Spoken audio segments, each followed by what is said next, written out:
A few days ago I received a call from a friend. He was angry and sad.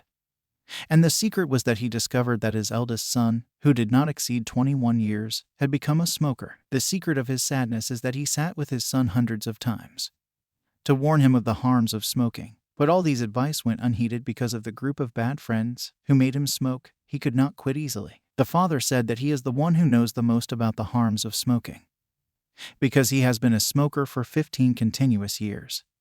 But he was able to stop, and his health is good even though he is over 65 years old. The son excels in his studies, and his future is promising, but he does not realize the danger of smoking in all aspects of his life. Rather, he began to feel tired. And in recent days he was not able to take or smell himself while swimming.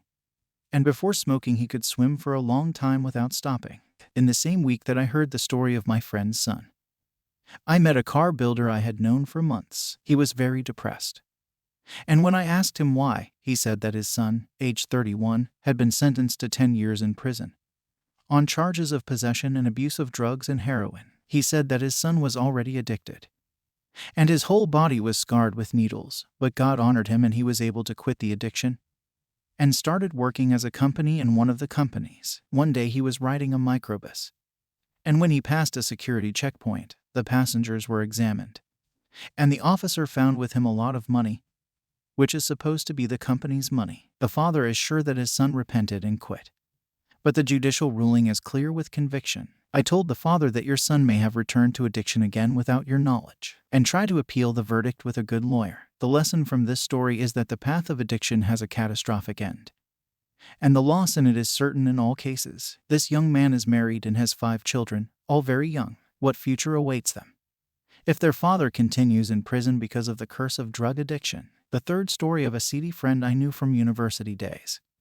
He was addicted to smoking in every sense of the word. He used to eat cigarettes and not only drink them. He smokes on an empty stomach, does not eat regularly, and if he does eat, most of what he eats is street food. His whole life was completely unhealthy. The inevitable result was that he had all heart diseases, especially high blood pressure and cholesterol.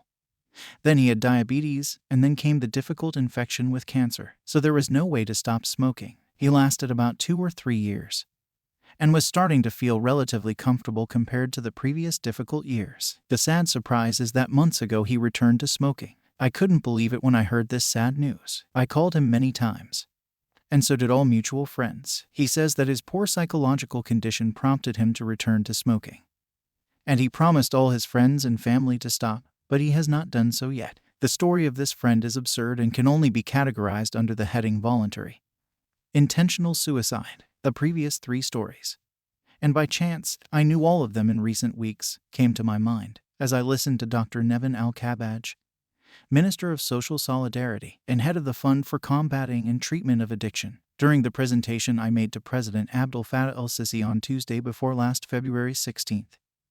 About the results of the study, Comprehensive National Survey of Drug Abuse and Addiction. These results are worth contemplation and study, as it was revealed that 28% of Egyptians smoke and 6% use drugs. I will try, God willing, to come back later to read more in detail about these results, so that we may be able to shed light on this tragedy and convince smokers and addicts, especially young people, of its danger and the need to stop it.